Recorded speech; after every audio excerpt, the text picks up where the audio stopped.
क्या कोई reserve category का कैंडिडेट जिसने जनरल कट ऑफ से ज्यादा मार्क्स हासिल किए हों अनरिजर्व्ड सीट पर क्लेम कर सकता है? सुप्रीम कोर्ट ने हाल ही में इस सवाल पर एक अहम फैसला सुनाया है। ये मुद्दा सिर्फ कॉम्पिटिटिव एग्जाम्स तक सीमित नहीं है, बल्कि सोसाइटी और पॉलिसी मेकिंग दोनों के लिए बेहद महत्वपूर्ण है। नमस्कार दोस्तों, आप सुन रहे हैं यूपीएससी सिविल 360, जहां आप बिना स्क्रीन देखे सिर्फ सुनकर रह सकते हैं 24/7 अपडेटेड, बिल्कुल यूपीएससी इनसाइट्स के साथ। So the core issue is this: अगर कोई एससी, एसटी या ओबीसी कैंडिडेट रिजर्वेशन बेनिफिट्स लेता है, जैसे एज रिलैक्सेशन या क्वालिफाइंग मार्क्स में छूट, but scores higher than the general category cut off, तो क्या वो कैंडिडेट जनरल या अनरिजर्व्ड सीट पर माइग्रेट कर सकता है? सुप्रीम कोर्ट ने रिसेंटली इस पर अपना स्टैंड क्लियर किया है, and it touches upon the complex debate of meritocracy versus reservation. चलिए इसमें थोड़ा गहरा उतरते हैं। Exactly, बिल्कुल। सुप्रीम कोर्ट का फंडामेंटल पॉइंट है कि रिजर्व कैटेगरी कैंडिडेट्स, चाहे उनके मार्क्स ज्यादा भी हों, जनरल सीट पर माइग्रेट नहीं कर सकते अगर स्पेसिफिक रिक्रूटमेंट रूल्स इसकी इजाजत नहीं देते हों। ये अगर is the most critical part here. मतलब सब कुछ उस पर्टिकुलर रिक्रूटमेंट प्रोसेस के स्पेसिफिक रूल्स पर डिपेंड करता है। माइग्रेशन कोई ऑटोमेटिक राइट नहीं है अगर आपने रिलैक्सेशन लिया है। ये रूल्स के सब्जेक्ट हैं। ओके, तो ये कोई ब्लैंकेट यस या नो नहीं है, ये उस स्पेसिफिक एग्जाम या रिक्रूटमेंट के रूल्स पर आ जाता है। आपने रिलैक्सेशन का जिक्र किया, क्या हम इसे थोड़ा और साफ कर सकते हैं इस कॉन्टेक्स्ट में? और माइग्रेशन का मतलब भी? श्योर। रिलैक्सेशन बेसिकली मतलब कोई भी कंसेशन या बेनिफिट जो रिजर्व्ड कैटेगरी कैंडिडेट्स को मिलता है और जनरल कैटेगरी को नहीं। यह हो सकता है lower qualifying mark, extra attempts, as limits में छूट, या फिर फिजिकल स्टैंडर्ड्स जैसे हाइट या चेस्ट मेजरमेंट में भी छूट। और माइग्रेशन का मतलब है वो प्रोसेस जहां एक रिजर्व्ड कैटेगरी कैंडिडेट अपने कोटे में अप्लाई करने के बावजूद इतनी हाई रैंक या स्कोर ले आता है कि वो मेरिट के बेसिस पर जनरल अनरिजर्व्ड कैटेगरी की सीट के लिए क्वालिफाई कर जाए, और फिर उसे रिजर्व्ड सीट की जगह अनरिजर्व्ड सीट अलॉट कर दी जाती है। सवाल यह है कि क्या रिलैक्सेशन लेने से आप इस माइग्रेशन से डिस्क्वालीफाई हो जाते हैं? Got it. तो रिलैक्सेशन वो बेनिफिट है जो लिया गया, और माइग्रेशन है स्कोर के बेसिस पर जनरल लिस्ट में जाना। और कोर्ट कहता है कि रिलैक्सेशन के बाद माइग्रेशन रूल्स पर डिपेंड करता है। इससे तो ऐसा लगता है कि अलग अलग सिचुएशंस में अलग अलग नतीजे आ सकते हैं। प्रिसाइसली, बिल्कुल। और ये चीज हमें हाल के 2 सुप्रीम कोर्ट जजमेंट्स में देखने को मिलती है। एक रेलवे प्रोटेक्शन फोर्स से जुड़ा, दूसरा सेंट्रल इंडस्ट्रियल सिक्योरिटी फोर्स से। पहली नजर में शायद नतीजे कॉन्ट्रोडिक्टरी लगे, लेकिन वो असल में इसी प्रिंसिपल पर टिके हैं। स्पेसिफिक रूल्स क्या थे? इंटरेस्टिंग। तो एक केस में माइग्रेशन अलाउ हुआ, दूसरे में नहीं। ऐसा क्यों? चलिए आरपीएफ केस से शुरू करते हैं, जहां माइग्रेशन अपेरेंटली नहीं अलाउड था। वहां स्पेसिफिक रूल्स क्या थे? राइट। आरपीएफ रिक्रूटमेंट केस में कांस्टेबल्स के लिए सुप्रीम कोर्ट ने कहा कि माइग्रेशन परमिसिबल नहीं था उन कैंडिडेट्स के लिए जिन्होंने रिलैक्सेशन लिया था। की फैक्टर था आरपीएफ का स्टैंडिंग ऑर्डर नंबर 85, जो 2009 में आया था। इस ऑर्डर में साफ लिखा था कि अगर कोई एससी, एसटी, ओबीसी कैंडिडेट किसी भी तरह का रिलैक्सेशन या कंसेशन लेता है, चाहे वो एज, हाइट, चेस्ट मेजरमेंट या क्वालिफाइंग मार्क्स में हो, तो उसे सिर्फ अपनी कैटेगरी के रिजर्व्ड पोस्ट के अगेंस्ट ही कंसिडर किया जाएगा, और उसे अनरिजर्व्ड पोस्ट पर माइग्रेट करने की इजाजत नहीं होगी, भले ही उसका स्कोर जनरल कट ऑफ से ज्यादा हो।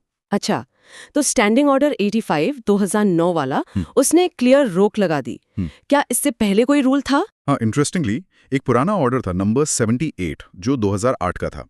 वो एक्चुअली ऐसे माइग्रेशन को अलाउ करता था, लेकिन स्टैंडिंग ऑर्डर 85 2009 ने 2008 वाले ऑर्डर को इस पॉइंट पर स्पेसिफिकली सुपरसीड कर दिया, मतलब बदल दिया। सुप्रीम कोर्ट ने यह भी नोट किया कि हाई कोर्ट ने, जिसने आरपीएफ केस में पहले माइग्रेशन अलाउ कर दिया था, उन्होंने गलती से जितेंद्र कुमार सिंह केस का हवाला दिया था। उस केस में माइग्रेशन इसलिए पॉसिबल था क्योंकि वहां जो रूल्स लागू थे वो रिलैक्सेशन लेने के बाद माइग्रेशन को रोकते नहीं थे, जबकि आरपीएफ के 2009 के रूल्स साफ साफ रोकते थे। तो यहां रूल ही डिसाइडिंग फैक्टर था। ओके, ये आरपीएफ के लिए बहुत क्लियर है। 2009 के रूल ने रिलैक्सेशन के बाद माइग्रेशन को ब्लॉक कर दिया। अब सीआईएसएफ केस में क्या हुआ? आपने कहा वहां माइग्रेशन अलाउ किया गया था, रूल्स कैसे अलग थे? सीआईएसएफ केस में सिचुएशन अलग थी। यहाँ एक शेड्यूल्ड ट्राइब कैंडिडेट थे जो कांस्टेबल ड्राइवर की पोस्ट के लिए अप्लाई कर रहे थे। इस कैंडिडेट ने फिजिकल स्टैंडर्ड्स में रिलैक्सेशन लिया था, स्पेसिफिकली हाइट और चेस्ट मेजरमेंट्स में, लेकिन उनके marks last general category candidate से ज्यादा थे जो सिलेक्ट हुआ। तो एक दूसरे जनरल कैटेगरी कैंडिडेट ने इस एसटी कैंडिडेट के अनरिजर्व्ड पोस्ट पर अपॉइंटमेंट को चैलेंज किया, और कोर्ट ने एसटी कैंडिडेट के माइग्रेशन को अलाउ कर दिया। जी हाँ, सुप्रीम कोर्ट ने एसटी कैंडिडेट के सिलेक्शन को अनरिजर्व्ड पोस्ट पर सही ठहराया। वजह ये थी कि इस रिक्रूटमेंट पर जो रेलेवेंट रूल लागू हो रहा था वो था department of personal and training का 1998 का एक ऑफिस मेमोरेंडम OM। क्रूशली ये 1998 का OM रिजर्वेशन के अलग अलग एस्पेक्ट्स पर बात करते हुए भी उन कैंडिडेट्स को माइग्रेट करने से नहीं रोकता था जिन्होंने फिजिकल स्टैंडर्ड्स में रिलैक्सेशन लिया हो और मेरिट स्कोर पर क्वालिफाई किया हो। तो मतलब CISF भर्ती पर लागू होने वाला 1998 का OM उसमें RPF के 2009 वाले स्टैंडिंग ऑर्डर जैसा एक्सप्लिसिट बार नहीं था, खासकर फिजिकल स्टैंडर्ड रिलैक्सेशन को लेकर। करेक्ट। ऐसा लगता है कि उस स्पेसिफिक OM के तहत फिजिकल क्राइटेरिया जैसे हाइट या चेस्ट में रिलैक्सेशन लेना एज या क्वालिफाइंग मार्क्स में रिलैक्सेशन लेने से अलग माना गया, कम से कम माइग्रेशन पर उसके इम्पैक्ट के लिहाज से। क्योंकि रूल ने मना नहीं किया था, माइग्रेशन परमिट हो गया। ये चीज हाईलाइट करती है कि फाइन प्रिंट पढ़ना कितना क्रिटिकल है, मतलब हर स्पेसिफिक रिक्रूटमेंट ड्राइव के एग्जैक्ट रूल्स क्या हैं। ये वाकई इस पॉइंट को अंडरस्कोर करता है। सब कुछ उस पर्टिकुलर एग्जाम या पोस्ट के स्पेसिफिक गवर्निंग रूल्स पर है। अच्छा, अब ये UPSC मतलब यूनियन पब्लिक सर्विस कमीशन जिस तरह से चीजें हैंडल करता है उससे कैसे रिलेट करता है? हम अक्सर UPSC रिजल्ट लिस्ट में नामों के आगे डॉलर्स जैसे सिंबल्स देखते हैं, उसका क्या मतलब होता है? UPSC एक कॉन्सेप्ट के साथ ऑपरेट करता है जिसे ऑन मेरिट कैंडिडेट कहते हैं, जो कि उसी 1998 DOPT ऑफिस मेमोरेंडम के प्रिंसिपल्स पर बेस्ड है जिसकी हमने अभी बात की। UPSC के हिसाब से ऑन मेरिट कैंडिडेट वो reserved category candidates SC, ST, OBC, EWS है जो एग्जाम क्वालिफाई करता है बिना कोई भी रिलैक्सेशन या कंसेशन लिए, जो उसकी रिजर्व्ड कैटेगरी के लिए स्पेसिफिक हो। मतलब उन्होंने जनरल कैंडिडेट्स की एज लिमिट मीट की, अपनी कैटेगरी के लिए अवेलेबल एक्स्ट्रा अटेम्प्ट्स नहीं लिए, जनरल क्वालिफाइंग स्टैंडर्ड मीट किया और कोई फिजिकल स्टैंडर्ड रिलैक्सेशन भी नहीं लिया अगर एप्लीकेबल था तो। उन्होंने प्योरली जनरल बेंचमार्क पर compete किया। प्रिसाइजली, बिल्कुल। वो एसेंशियली ऐसे compete करते हैं जैसे वो शुरू से ही जनरल कैटेगरी कैंडिडेट हों, अनरिजर्व्ड कैटेगरी के लिए एप्लीकेबल सारे एलिजिबिलिटी क्राइटेरिया को मीट करते हुए। अगर ऐसा कैंडिडेट जनरल कट ऑफ से ऊपर स्कोर करता है तो UPSC उन्हें ऑन मेरिट मानता है। UPSC के रूल्स के अनुसार इन ऑन मेरिट कैंडिडेट्स को फिर अनरिजर्व्ड UR वैकेंसीज के अगेंस्ट एडजस्ट किया जाता है, न कि उनकी अपनी category SC, ST, OBC, EWS के लिए रिजर्व वैकेंसीज के अगेंस्ट। इससे ये इंश्योर होता है कि रिजर्व कैटेगरी की सीट्स उसी कैटेगरी के दूसरे कैंडिडेट से भरी जाएं जिन्हें शायद रिलैक्सेशन की जरूरत पड़ी हो। और वो डॉलर साइन ऐसे ऑन मेरिट कैंडिडेट्स को इंडिकेट करता है? कोई एग्जाम्पल दे सकते हैं? हाँ, सोर्सेज में मेंशन है कि डॉलर साइन इसी पर्पस के लिए यूज होता है। फॉर इंस्टेंस 2021 के रिजल्ट्स में साई शिवानी रैंक 11 OBC और दिव्यांग गुप्ता रैंक 21 EWS के नाम के आगे ये साइन था जो इंडिकेट कर रहा था कि वो ऑन मेरिट क्वालिफाई हुए और उन्हें अनरिजर्व्ड सीट्स एलोकेट हुई क्योंकि उन्होंने कोई कैटेगरी स्पेसिफिक रिलैक्सेशन नहीं लिया था और जनरल मेरिट स्टैंडर्ड मीट किया था। UPSC का रूल क्लियर है, अगर कोई रिलैक्सेशन नहीं लिया गया और जनरल कट ऑफ मीट हो गया तो कैंडिडेट UR कोटा में काउंट होगा। तो मैं जरा इस डिफरेंस को समराइज करने की कोशिश करती हूँ। सुप्रीम कोर्ट के रूलिंग्स RPF CISF वाले उन सिचुएशन से डील करते हैं जहाँ कैंडिडेट ने कोई ना कोई रिलैक्सेशन लिया है और वो माइग्रेट कर सकता है या नहीं, ये इस बात पर डिपेंड करता है कि स्पेसिफिक रूल्स अलाउ करते हैं या नहीं। जबकि UPSC का ऑन मेरिट कॉन्सेप्ट सिर्फ तब अप्लाई होता है जब कैंडिडेट ने जीरो रिलैक्सेशन लिया हो। उस केस में अगर वो जनरल कट ऑफ मीट करते हैं तो उन्हें UR कैंडिडेट माना जाता है। क्या ये डिस्टिंक्शन सही है? That's an excellent summary. बिल्कुल सही कहा। SC केसेस रिलैक्सेशन लेने के कॉन्सिक्वेंस को एड्रेस करते हैं स्पेसिफिक रूल्स के बेसिस पर। UPSC का ऑन मेरिट स्टेटस कोई भी रिलैक्सेशन ना लेकर और जनरल स्टैंडर्ड्स पर क्वालिफाई करके अचीव होता है। दोनों ही रूल्स पर टिके हैं, लेकिन रिलैक्सेशन लेने या ना लेने के हिसाब से अलग-अलग सिनेरियोस पर लागू होते हैं। ये स्पेसिफिक रूल्स और ऑन मेरिट जैसे कॉन्सेप्ट्स भारत में रिजर्वेशन पॉलिसी के बहुत बड़े कॉम्प्लेक्स फ्रेमवर्क के अंदर ऑपरेट करते हैं। इन रूलिंग्स की सिग्निफिकेंस समझने के लिए बड़ी तस्वीर देखना हेल्पफुल रहता है। भारत में रिजर्वेशन पॉलिसी की शुरुआत कहाँ से हुई? एब्सोल्युटली। इतिहास काफी लंबा है भारत की आजादी से भी पहले का। जड़ें सामाजिक न्याय और उन समुदायों के रिप्रेजेंटेशन की मांगों में हैं जिन्होंने ऐतिहासिक भेदभाव और बहिष्कार झेला है। शुरुआती बीज 1882 में हंटर कमीशन के साथ बोए गए, जहां महात्मा ज्योतिराव फुले ने सबके लिए फ्री और कंपलसरी एजुकेशन और गवर्नमेंट जॉब्स में प्रोपोर्शनल रिप्रेजेंटेशन की वकालत की। कुछ रियासतों ने शुरुआती कदम उठाए, जैसे ट्रावनकोर में 1891 में विदेशियों की भर्ती पर स्थानीय लोगों के विरोध के बाद रिजर्वेशन की मांग उठी। 1901 में कोल्हापुर के शाहू महाराज ने अपने प्रशासन में रिजर्वेशन लागू किया, जिसे गैर ब्राह्मण और पिछड़ी जातियों के कल्याण के लिए एक लैंडमार्क कदम माना जाता है। ब्रिटिश प्रशासन ने भी रिजर्वेशन के लिमिटेड फॉर्म्स इंट्रोड्यूस किए, जैसे government of India acts 1909, 1919 and 1935। Madras presidency ने 1921 में कम्युनल कोटाज लागू किए। की मोमेंट्स में 1932 का पूना पैक्ट शामिल है, महात्मा गांधी और डॉक्टर बी आर अम्बेडकर के बीच डिप्रेस्ड क्लासेस के रिप्रेजेंटेशन को लेकर, और 1940 के दशक में डॉक्टर अम्बेडकर की SCS के लिए सरकारी सेवाओं और शिक्षा में आरक्षण की लगातार मांगें। तो ये आइडिया 1947 से पहले ही इवॉल्व हो रहा था। स्वतंत्र भारत के संविधान में इसे कैसे फॉर्मलाइज किया गया? जब 1950 में संविधान लागू हुआ तो इसने फंडामेंटल राइट्स गारंटी किए, जैसे इक्वालिटी बिफोर लॉ आर्टिकल 14 और equality of opportunity in public employment article 16(1).